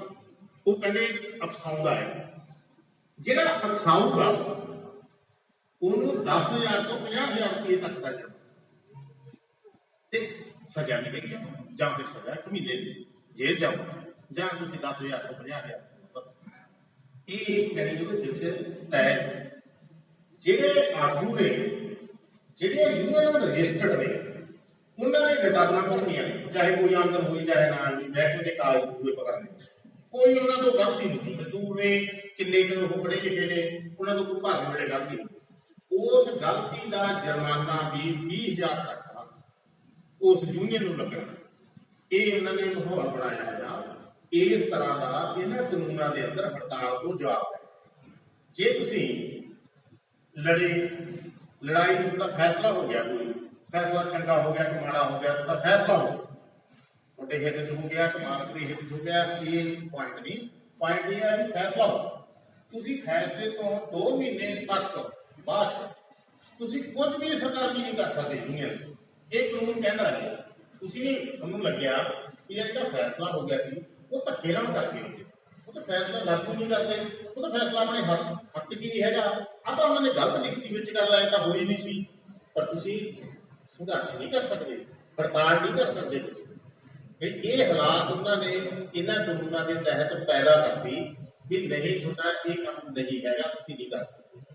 ਨਹੀਂ, ਇੱਕ ਹਿਸਾਬ ਨਾਲ ਗਲ ਵੀ ਘੁੱਟਣਾ, ਬੋਲਣ ਵੀ ਨਹੀਂ ਦੇਣਾ, ਰੋਣ ਵੀ ਨਹੀਂ ਦੇਣਾ। ਜੇ ਕੋਈ ਮਾੜੀ ਮੋਟੀ ਅਸਹਿਮਤੀ ਵੀ ਕਰਦਾ ਉਹਨੂੰ ਸਜ਼ਾਵਾਂ ਨੇ, ਉਹਨੂੰ ਜੇਲ੍ਹਾਂ ਨੇ, ਉਹਨੂੰ ਮਤਲਬ ਗੋਲੀਆਂ ਨੇ। ਇਸ ਤਰ੍ਹਾਂ ਦਾ ਮਾਹੌਲ ਇਹਨਾਂ ਕਾਨੂੰਨਾਂ ਦੇ ਵਿੱਚ ਬਣਾਇਆ ਹੋਣਾ। ਇਹ ਫੈਸਲਾ ਜਿਹੜੇ ਪਹਿਲਾਂ ਆਪਾਂ ਦੱਸੀ ਗੱਲ, ਹੁਣ ਜਿਹੜੀ ਕਿਸੇ ਵੀ ਫੈਕਟਰੀ 'ਚ ਕਿਸੇ ਵੀ ਵਰਕਰ ਦੀ ਰਿਹਾਇਸ਼ ਦਾ ਕੋਈ ਪ੍ਰਬੰਧ ਨਹੀਂ, ਉਹਦੀ ਰਹਿਣ ਦੀਆਂ ਹਾਲਤਾਂ ਬਾਰੇ ਕੋਈ, ਮੈਡੀਕਲ ਸਹੂਲਤ ਕੋਈ ਨਹੀਂ ਦੇਣੀ, ਰਿਫਰੈਸ਼ਮੈਂਟ ਵੀ ਕੋਈ ਨਹੀਂ ਦੇਣੀ। ਸਭ ਪਾਸੇ ਤੋਂ ਜਵਾਬ ਹੈ ਇਹਨਾਂ ਕੋਟਾਂ ਦੇ ਵਿੱਚ। ਇਹਦਾ ਸਿੱਧੀ ਗੱਲ ਆ ਕਿ ਤੁਸੀਂ ਜਾਣਾ ਕੰਮ ਕਰਨਾ, ਉਹਦੀ ਮਰਜ਼ੀ ਹੈ। ਤੁਹਾਨੂੰ ਉੱਥੇ ਗਿਆ ਨੂੰ ਕਹਿ ਦੇਵੇ ਕਿ ਅੱਜ ਨਹੀਂ ਟਾਈਮ ਆ, ਉੱਥੇ ਗਿਆ ਨੂੰ ਵਾਪਸ ਆਉਣ ਵੇਲੇ ਕਹਿ ਦੇਵੇ ਕੱਲ ਨੂੰ ਨਾ ਆਇਓ। ਇਹ ਉਹਦੇ ਤੇ ਨਿਰਭਰ ਕਰਦਾ, ਇਹਦੀ ਚਾਰਾਜੋਈ ਨਹੀਂ ਹੈਗੀ। ਇਸ ਤਰ੍ਹਾਂ ਦਾ ਮਾਹੌਲ ਬਣਾ ਰਹੀ ਹੈ ਸਰਕਾਰ। ਜਿਹੜੀ ਗੱਲ ਆਪਾਂ ਸ਼ੁਰੂ ਕੀਤੀ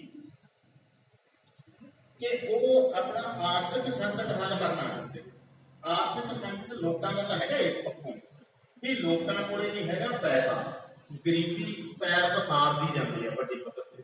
ਲੋਕ ਖਰੀਦਣ ਜੋਗੇ ਹੈ ਨਹੀਂ, ਖਰੀਦਣਾ ਚਾਹੁੰਦੇ ਨੇ, ਲੋੜਾਂ ਵੀ ਨੇ, ਪਰ ਖਰੀਦਣ ਦੀ ਹਾਲਤ 'ਚ ਨਾ ਹੋਣ ਕਰਕੇ ਉਹਨਾਂ ਦਾ ਮਾਲ ਖਰੀਦਿਆ ਨਹੀਂ ਜਾਂਦਾ। ਉਹਨਾਂ ਦਾ ਮਾਲ ਕੱਢ ਗਿਆ, ਉਹਨਾਂ ਦਾ ਮੁਨਾਫਾ ਕੱਢ ਗਿਆ। ਇਹ ਮਾਹੌਲ ਆ।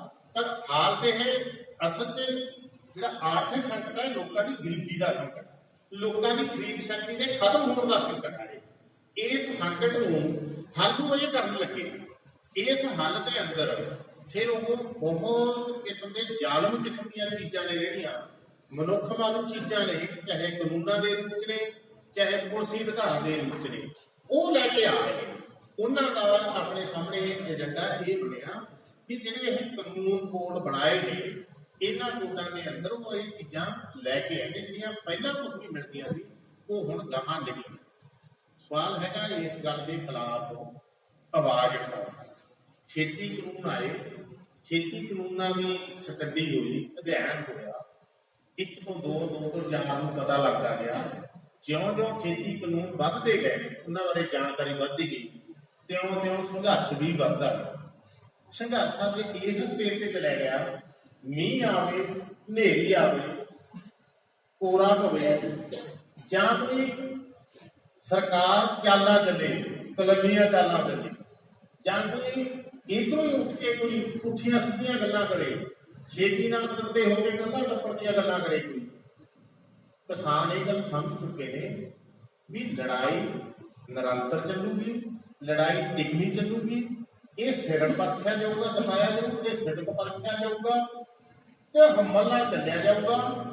ਐਂ ਨਹੀਂ ਚੱਲੂਗਾ, ਇਹ ਕੰਮਾਂ ਚੱਲੂਗਾ, ਹੋਰ ਚੱਲੂਗਾ। ਇਹ ਕਿਸਾਨ ਆਪੂ ਇਹ ਚੀਜ਼ਾਂ ਸਮਝ ਚੁੱਕੇ। ਕਿਸਾਨ ਲੋਕ ਵੀ ਇਹ ਗੱਲ ਸਮਝ ਚੁੱਕੇ ਨੇ। ਇਸੇ ਕਰਕੇ ਵਾਰ-ਵਾਰ ਇੱਧਰ ਵੀ ਖਿੱਚ ਪੈਂਦੀ ਆ ਵਾਢੀ ਦੀ। ਆਪਦੀ ਫਸਲ ਆ, ਉਹਨੂੰ ਵੇਚਣਾ ਵੀ ਆ, ਉਹਨੂੰ ਸਾਂਭਣਾ ਵੀ ਆ, ਸਾਲ ਭਰ ਦੀ ਕਮਾਈ ਆ, ਇਹਦੀ ਵੀ ਖਿੱਚ ਪੈਂਦੀ ਆ। ਪਰ ਉਧਰ ਸਭ ਕੁਝ ਖੋਇਆ ਜਾਣ ਦਾ ਫੈਸਲਾ ਕਰੀ ਬੈਠਾ ਹਾਕਮ, ਤੇ ਉੱਤੋਂ ਉਹ ਜਿਵੇਂ ਐ ਨਹੀਂ ਹੁੰਦਾ ਕੋਈ ਜਦੋਂ ਘਾਟਾ ਜਿਹਾ ਬੰਦਾ ਉਂਗਲਾਈਆਂ ਮਾਰਨ ਲੱਗ ਜਾਂਦੇ, ਜਿਵੇਂ ਹਿੱਲਿਆ ਹੁੰਦਾ ਹਿਸਾਬੀਆ ਕੋਈ ਬੰਦਾ, ਥੋੜੇ ਕਹਿਣੇ ਔਖੀ ਲੱਗਦੀ ਹੈ ਗੱਲ ਵੀ ਬਾਣੀਏ ਕਹੀਏ ਆਪਾਂ, ਮਤਲਬ ਹਿਸਾਬੀਏ ਕਹਿ ਲਈਏ ਵੀ ਉਹ ਜਦੋਂ ਹਿੱਲ ਜਾਂਦੇ ਨੇ ਉਂਗਲਾਈਆਂ ਭੰਦੇ ਨੇ, ਐਂ ਭੰਦੇ ਫਿਰਦੇ ਵਿੱਚ ਉਂਗਲਾਂ ਵੀ ਹੁਣ ਤਾਂ ਕੱਟ ਘਟ ਗਿਆ, ਹੁਣ ਤਾਂ ਸ਼ਾਇਦ ਥੋੜੀ ਦਾਲ ਆ ਲਈਏ, ਇਹ ਤਾਂ ਉੱਧਰ ਚਲੇ ਗਏ, ਐਂ ਫਿਰਦੇ ਨੇ। 2-3 ਤਰ੍ਹਾਂ ਨਾਲ ਪੈਂਦੇ ਨੇ, ਕਦੇ ਪੁਲਿਸ ਵਧਾਉਂਦੇ ਨੇ, ਕਦੇ ਬੈਰੀਕੇਡ ਵਧਾ ਦਿੰਦੇ ਨੇ, ਜੇ ਕਦੇ ਇਹੋ ਜਿਹੀਆਂ ਚੀਜ਼ਾਂ ਨੂੰ ਉਤਸ਼ਾਹਿਤ ਕਰਦੇ ਨੇ। ਉਹਦਾ ਚਿੱਤਾ ਇਹ ਕਰਦਾ ਵੀ 26 ਜਨਵਰੀ ਨੂੰ ਕਸਰ ਰਹਿ ਗਈ, ਅੱਲਾ ਤਾਂ ਬੋਲਿਆ ਸੀ ਪਰ ਕਾਮਯਾਬ ਨਹੀਂ ਹੋਇਆ ਗਿਆ, ਹੁਣ ਉਹ ਕਸਰ ਕੱਢ ਲਈਏ। 26 ਜਨਵਰੀ ਵਰਗੀ ਕੋਈ ਹੋਰ ਚੀਜ਼ ਬਣ ਸਕਦੀ ਹੈ, ਉਹਦੇ ਤੇ ਜ਼ੋਰ ਲਾਈਏ, ਕਿਸੇ ਨਾ ਕਿਸੇ ਤਰੀਕੇ ਨਾਲ ਹਲਾਸ਼ੇਰੀ ਵੀ ਦੇਈਏ ਇਸ ਗੱਲ ਨੂੰ। ਕਿਉਂਕਿ ਦੇਖੋ ਇਹ ਗੱਲ ਆਪ ਨੂੰ ਪਤਾ ਹੁੰਦੀ ਆ, ਆਪਾਂ ਨੂੰ ਵੀ ਪਤਾ ਹੋਣੀ ਚਾਹੀਦੀ। ਜਦੋਂ ਕਿਸੇ ਗੱਲ ਦੇ ਅੰਦਰ ਕੋਈ ਲਮਕਾ ਪੈਂਦਾ, ਉਹ ਲਮਕਾ ਸਾਨੂੰ ਘਬਰਾਹਟ ਨਹੀਂ ਕਰਦਾ, ਸਾਨੂੰ ਨਿਰਾਸ਼ਤਾ ਜੀ ਵੀ ਦਿਖਣ ਲੱਗਦੀ ਹੈ। ਹੁੰਦਾ ਤਾਂ ਹੈ ਨਹੀਂ ਕੁਛ, ਜੇ ਤਾਂ ਥੋੜੀ ਜਿਹੀ ਅੱਖ ਖੋਲ ਲਈਏ ਫਿਰ ਇਹ ਦੇਖਣ ਲੱਗ ਜਾਂਦਾ ਵੀ ਜਿਨ੍ਹਾਂ ਨੇ 250 ਸਾਲ ਰਾਜ ਕੀਤਾ ਉਹ ਨਹੀਂ ਰਹੇ, ਜਿਹੜੇ ਮੁਗਲ ਰਾਜੇ ਸੀ, ਬਾਦਸ਼ਾਹ ਸੀ, ਉਹ ਨਹੀਂ ਰਹੇ, ਜਿਹੜੇ ਪੰਜਾਬ ਦੇ ਰਾਜੇ ਸੀ ਉਹ ਰਾਜੇ ਨਹੀਂ ਰਹੇ। ਸਭ ਕੁਝ ਬਦਲਿਆ, ਸਮਾਂ ਲੱਗਦਾ ਕਿਸੇ ਚੀਜ਼ ਨੂੰ ਬਦਲਣ ਵੇਲੇ। ਉਹ ਤਾਂ ਇਸ ਗੱਲ ਤੇ ਤਸੱਲੀ ਕਰਕੇ ਵੀ ਹੋਊ, ਠੀਕ ਹੋ ਜਾਂਦੇ, ਚੱਲਣ ਦੀ ਹੈ ਜੀ। जिन्होंने काली हो जाती है भी असं तो अज ही आए अज ही कट्टा कट्टी कड्डो फिर रोज थोड़ा आया जाता इतने ऐ थोड़ा बैठा जाता इतने ऐ तो फिर जब रोटियां पाड़ दिता है ना ये कोई लड़ाई थोड़ा आए। हालांकि इस लड़ाई के सिर से जो हुण तक टिके बैठे ने उत्ते बैठे रोटियां खाई जाते हैं जे उन्होंने भाषा च कहना हो पर सरकार दी चीज़ां भी कढ़ाई जाते हैं उन्होंने कहना पै गया ये गलत आ मैं सोध लैना उन्होंने कहना पै गया मैं रोक लैना इत्थों तक हालत गई भी ऐ इधर भी अज चाहे कारखाने मजदूरों के अंदर खेत मजदूरों के अंदर अजिही चेतना नहीं है अजिहा ज्ञान नहीं है अजिही लड़ाई नहीं है पर ऐसा नहीं है कि है नहीं कुछ ना कुछ तो हैगा जड़ भरी आ फुट पटारा हैगा पिया होया चल पूगी गल ये सवाल तो इसे गल नहीं जी जड़ हैगी जिहदे कोल पत्ते निकल रहे हैं जिहदा फटारा फुट रहा उन्हें बधना अगे जाके खिड़ना उन्हें ਉਹਨੂੰ ਹੀ सेवा करती ਉਹਨੂੰ ਹੀ पानी लपाउण दी ਉਹਦੇ 'ਚ हिस्सा पाउण ਦਾ सवाल बनूगा ਜਿਹੜੀਆਂ ਜਥੇਬੰਦੀਆਂ ਨੇ ਅੱਜ ਉਹ ਇਸ ਤਰ੍ਹਾਂ ਦੀਆਂ ਮੰਗਾਂ ਚੱਕ ਕੇ ਆਉਂਦੇ ਨੇ ਸਾਹਮਣੇ ਕਿ ਸਾਡੇ ਜੇ ਇੱਥੇ ਆ ਬੰਦਾ ਕੱਢਤਾ ਸਾਡੇ ਆਹ ਹੋ ਗਿਆ ਛੋਟੀਆਂ ਮੰਗਾਂ ਨੇ ਜਿਹੜੀਆਂ ਰੋਜ਼ਮਰਾ ਦੀਆਂ ਜੇ ਇਹੀ ਜਥੇਬੰਦੀਆਂ ਇਹ ਸੋਚਣ ਲੱਗ ਜਾਣ ਕਿ ਇਹ ਜਿਹੜੇ ਅਸਲ ਮਾਮਲੇ ਨੇ ਜਿਹੜੇ ਸਾਡੀ ਜ਼ਿੰਦਗੀ ਨਾਲ ਜੁੜੇ ਹੋਏ ਨੇ ਜਿਵੇਂ ਕਿਸਾਨ ਨੂੰ ਲੱਗਣ ਲੱਗ ਗਿਆ ਕਿ ਜੇ ਜ਼ਮੀਨ ਨਾਲ ਨਹੀਂ ਮੈਂ ਨਹੀਂ ਲਿਖਾ ਜ਼ਮੀਨ ਬਚਾਉਣ ਵਾਸਤੇ ਚਲੋ ਬਈ ਜਿਹਨੂੰ ਪੜ੍ਹਨਾ ਨਹੀਂ ਆਉਂਦਾ ਜਿਹਨੂੰ ਲਿਖਣਾ ਨਹੀਂ ਆਉਂਦਾ ਜਿਹਨੇ ਬਹੁਤੀਆਂ ਗੱਲਾਂ ਸੁਣੀਆਂ ਨਹੀਂ ਉਹਨੂੰ ਮੋਟੀ ਗੱਲ ਦਾ ਪਤਾ ਹੀ ਆ ਫਿਰ ਮੈਂ ਬਚਣਾ ਕਿ ਨਹੀਂ ਬਚਣਾ ਕਿਸੇ ਗੱਲ ਨਾਲ ਇਹ ਮੋਟੀ ਸਮਝ ਆਉਂਦੀ ਆ ਇਹ ਤਾਂ ਗੱਲ ਖੇਤ ਮਜ਼ਦੂਰਾਂ ਦੇ ਫੈਕਟਰੀ ਮਜ਼ਦੂਰਾਂ ਦੇ ਸਮਝ ਆਉਂਦੀ ਆ ਫਿਰ ਉਹਨਾਂ ਦੇ ਆਉਣ ਵਾਲੇ ਦਿਨਾਂ 'ਚ ਰੁਜ਼ਗਾਰ ਦੀਆਂ ਗਰੰਟੀਆਂ ਨਹੀਂ ਰਹਿਣੀਆਂ ਵੈਸੇ ਤੋਂ ਹਾਲਾਤ ਚੱਲੀ ਰਹੀ ਆ ਇਹ ਕੋਡ ਤਾਂ ਹੋਣਾ ਹੈ ਕੋਡ ਤਾਂ ਜੇ ਲਾਗੂ ਹੋਣੇ ਨੇ ਕਿਤੇ ਕਿਤੇ ਤਾਂ ਕਰਤੇ ਕਾਲੇ ਨੇ जिथे उन्होंने सरकारां सी जिथे दूजियां पार्टियां दी सरकारां भी कालियां होंदियां ने ना कई मालकां नाल कारखानेदारां नाल वड्डियां कंपनियां नाल एजेंसियां नाल पूरी तरह झो बिंदी ने बहुत सारे कारखाने दे हिस्से ने इन्हां पार्टियां दे नेतावां दे सियासतदानां दे इस करके उन्होंने फटाफट जदों ये कानून बने 2020 सितंबर के पास होए उदों चक के ਜਿਹੜਾ ਹੈਗਾ गुजरात हैगा यूपी हैगा उत्तराखंड हैगा मध्य प्रदेश हैगा महाराष्ट्र हैगा हरियाणा हैगा असम हैगा ते अपने गोवा भी ये लागू हो गए पंजाब भी ये लागू हो गए राजस्थान भी हो गए हरियाणा भी हो गए उन्होंने 12-12 घंटे काम करता उन्होंने फैसला करता भी हुण ना इंस्पैक्टर निरीक्षण करने नहीं जाऊगा हुण ये जिन्ना चिर चलता है जिहा माहौल 1000 दिनों तक कोई इंस्पैक्टर नहीं आऊगा कोई यदि चेकिंग नहीं होनी कोई हड़ताल मुजाहरा नहीं होने देना 1200 दिनों का टीका वादा सारिया सरकारों ने फैसले करके अमरिंदर ने नहीं पाता है कि इतने भी फैक्ट्री करके उन्होंने लागू होंगे इस करके वो काले हुए अपने वास्ते सवाल करूंगा कि जेडे कारखाना मजदूर ने वो इन्होंने बुनियादी मंगां वाल कदों झांकण लगते कदों अपना एजेंडा बनाते हैं कदों इन्होंने संघर्ष चलाते हैं कि रोजगार बचता कि नहीं बचता रोजगार बढ़ता कि नहीं बढ़ता नगूनिया तनख्वाहां ने नगूनिया सहूलतां ने वो कुछ बढ़दियां ने कि नहीं बढ़दियां इस गल लई लड़ाई है जिहड़ी वो हुण इस हालत बदली हुई है पहला वर्गी हालत नहीं रही हालत के अंदर ये चीज़ां उत्पन्न हो गईयां लोकां नूं समझ आउण लग पई जिहड़े हौली हौली लड़ते ने मरुती सुजुकी वाले बकायदा सरकार का मालकां दा पूरा जबर सी इन्हां ते माने सत्ते कारखाने के अंदर वड्डियां हड़तालां वड्डे मुजाहरे हुए चेन्नई के अंदर मोटरसाइकिल बनाने वाले कामरे जब उन्होंने छाटी की 20 बंदियां दी 20 किलोमीटर दूर डीसी का दफ्तर सी गुरुग्राम के उत्थे जाके भी वो करके आए ने चेन्नई की अग लगाई है गुरुग्राम के मोटरसाइकिल स्कूटर बनाने वाली कंपनी का मुजाहरे हुए वो मुजाहरे ना सिर्फ शुरू हो के एक कारखाने तो थोड़ी जी गिनती तो ਵੱਧਦੇ ਵੱਧਦੇ ਉਧਰ ਮਾਲਕ ਛਾਂਟੀ ਬਣਾਉਂਦੇ ਨੇ ਮਜ਼ਦੂਰ ਆਪਣੀ ਗਿਣਤੀ ਬਣਾਉਂਦੇ ਨੇ ਲਾਸਟ ਮੁਜ਼ਾਹਰਾ 5000 ਦੀ ਗਿਣਤੀ 20 ਕਿਲੋਮੀਟਰ ਜਾ ਕੇ ਡੀਸੀ ਘੇਰ ਕੇ ਕੁਝ ਬਣਵਾ ਕੇ ਆਇਆ ਬੰਦੇ ਰੱਖੇ ਗਏ ਜਿਹੜੇ ਛਾਂਟੀ ਕੀਤੀ ਸੀ ਉਹਨਾਂ ਦੀ ਇਸ ਤਰ੍ਹਾਂ ਦਾ ਮਾਹੌਲ ਆਪਾਂ ਦੇਖਿਆ ਪਿਛਲੇ ਸਮੇਂ 'ਚ ਵੱਡੇ ਭੇੜ ਵੱਡੀ ਲੜਾਈ ਤੇ ਵੱਡੀਆਂ ਸਫਲਤਾਵਾਂ ਹੋਈਆਂ ਨੇ ਤੇ ਹੁੰਦੀਆਂ ਰਹਿਣਗੀਆਂ ਕਿ ਲੋਕ ਐਂ ਲੜਦੇ ਰਹਿਣਗੇ ਇਸ ਕਰਕੇ ਮਾਹੌਲ ਹੈਗਾ ਹੁਣ ਪਹਿਲਾਂ ਇਹ ਮਾਹੌਲ ਹੈਗਾ कि लोगों को हौली हौली ज्ञान होना शुरू हो गया कोई किसानों को देख के ज्ञान होना शुरू हो गया क्योंकि किसानों ने बड़िया आस्था बनाई जब ऐ लगता था पिछले 25-30 सालों तो कि सरकार जब नीतियां बनाई जाती है ਕਾਨੂੰਨ ਬਣਾਈ ਜਾਂਦੀ ਆ, ਲੋਕਾਂ ਸਿਰ ਮੜੀ ਜਾਂਦੀ ਆ, ਕੋਈ ਵਿਰੋਧ ਤਾਂ ਹੁੰਦਾ ਨਹੀਂ। ਉਹਨੇ GST ਕਰਕੇ ਉਹਦਾ ਵਿਰੋਧ ਨਹੀਂ ਹੋਇਆ, ਉਹਨੇ ਨੋਟਬੰਦੀ ਕਰਕੇ ਉਹਦਾ ਵਿਰੋਧ ਨਹੀਂ ਹੋਇਆ, ਉਹਨੇ ਐਂ ਕਰ ਲਿਆ, ਉਹਨੇ ਉਹ ਕਰ ਲਿਆ। ਤਾਂ ਕੋਈ ਹੌਲੀ ਹੌਲੀ ਇਹ ਸਿੱਧੀਕਰਨ ਹੋਈ ਜਾਂਦਾ, ਮਹਿਕਮੇ ਚ ਸ਼ਾਂਤੀਆਂ ਹੋਈ ਜਾਂਦੀਆਂ ਨੇ, ਤਨਖਾਹਾਂ ਤੇ ਕੈਂਚੀ ਕਰੀ ਜਾਂਦੀ ਆ। ਇਹਦਾ ਕੀ ਕਰੀਏ? ਮਹਿੰਗਾਈ ਪਤਾ ਨਹੀਂ ਪੈਰ ਲਾਉਂਦਾ, ਕੋਈ ਦੇ ਰਿਹਾ, ਤਨਖਾਹਾਂ ਨਹੀਂ ਵਧਾ ਰਹੇ ਨੇ, ਕਿਹਾ ਹੋਇਆ ਵੀ 5 ਸਾਲਾਂ ਬਾਅਦ ਵਧਣਗੀਆਂ, ਵੀ ਹੁਣ ਉਹ ਵੱਧ ਨਹੀਂ ਗਈਆਂ। ਮੁਲਾਜ਼ਮਾਂ ਵਿੱਚ ਵੀ ਲੋਕਾਂ ਵਿੱਚ ਵੀ ਬੇਚੈਨੀ ਹੈ, ਚੀਜ਼ਾਂ ਦੀ ਜਿੰਨੀ ਮਹਿੰਗ ਹੋਈ ਜਾਂਦੀ ਆ, ਉਜਰਤਾਂ ਘਟੀ ਜਾਂਦੀਆਂ ਨੇ, ਪੈਦਾਵਾਰ ਘਟੀ ਜਾਂਦੀ ਆ, ਆਮਦਨਾਂ ਘਟੀ ਜਾਂਦੀਆਂ ਨੇ, ਇਹ ਚੀਜ਼ਾਂ ਵੱਧ ਰਹੀਆਂ ਨੇ, ਜਿਹਦੇ ਕਰਕੇ ਲੋਕਾਂ ਦੇ ਅੰਦਰ ਲੜਾਈ ਦਾ ਆਪਣੇ ਆਪ ਹੀ ਪਠਾਨ ਉੱਠ ਰਿਹਾ। ਸਾਰਾ ਤੁਸੀਂ ਕਿਤੇ ਦੇਖੋ, ਜਿਹੜੇ ਲੋਕਾਂ ਦੀ ਜੂਝੇ ਨਹੀਂ ਹੁੰਦੀ, ਕੋਈ ਸ਼ਹਿਰ ਚ ਗਿਆ ਨੂੰ ਸਮੱਸਿਆ ਆ ਜਾਂਦੀ ਆ, ਉਹ ਪਟਕ ਦੇ ਕੇ ਸ਼ਹਿਰ ਦੀ ਸੜਕ ਜਾਮ ਕਰ ਦਿੰਦੇ। ਇੱਕ ਮੋਟਾ ਜਿਹਾ ਬੈਕਗ੍ਰਾਉਂਡ ਵੀ ਇਹ ਲੜੀ ਦਾ ਹੁੰਦਾ, ਲੜ ਕੇ ਸੁਣਾ ਜਦੋਂ ਉਹ ਤੁਹਾਡੇ ਤੋਂ ਮਾਰ ਕੇ ਬਹਿ ਜਾਂਦੇ ਨੇ, ਜਦੋਂ ਉਹਨੂੰ ਯਾਦ ਆਉਣ ਲੱਗ ਜਾਂਦਾ ਕਿ ਆਪਣੇ ਪਿੰਡ ਵਾਲੇ ਦਾ ਦੋਸਤ ਸੁਭਾਅ ਜਿਹਨੇ ਦਾ ਉਹਨੂੰ ਸੱਦ ਲਓ, ਉਹ ਦੂਜੇ ਨੂੰ ਸੱਦ ਲਓ, ਤੀਜੇ ਉਹ ਹੌਲੀ ਹੌਲੀ ਕਰਦੇ ਕਰਦੇ ਐਂ ਗਿਆਨ ਕਿਸਾਨ ਯੂਨੀਅਨ ਦਾ ਇਕੱਠ ਜਿਹੜੇ ਹੁਣ ਹੁੰਦੇ, ਇਹ ਪਹਿਲਾਂ ਤਾਂ ਨਹੀਂ ਸੀ, ਇਹ ਵੀ ਐਂ ਬਣੇ।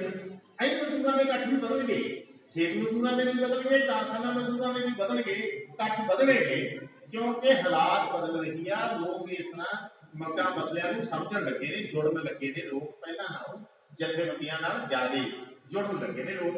ਉਹਦਾ ਇਸ ਮੌਕੇ ਜਿਹੜੀਆਂ ਯੂਨੀਅਨਾਂ ਦੇ ਆਗੂ ਨੇ, ਉਹਨਾਂ ਵਾਸਤੇ ਕੰਮ ਨਿਕਲਿਆ ਹੋਣਾ ਕੋਈ ਇਸ ਗੱਲ ਨੂੰ ਹੋਰ ਤੇਜ਼ੀ ਨਾਲ ਹੱਥ ਪਾਉਣ, ਉਹਨਾਂ ਨੂੰ ਜਗਾਉਣ, ਉਹਦੀ ਚੇਤਨਾ ਵੰਡਣ।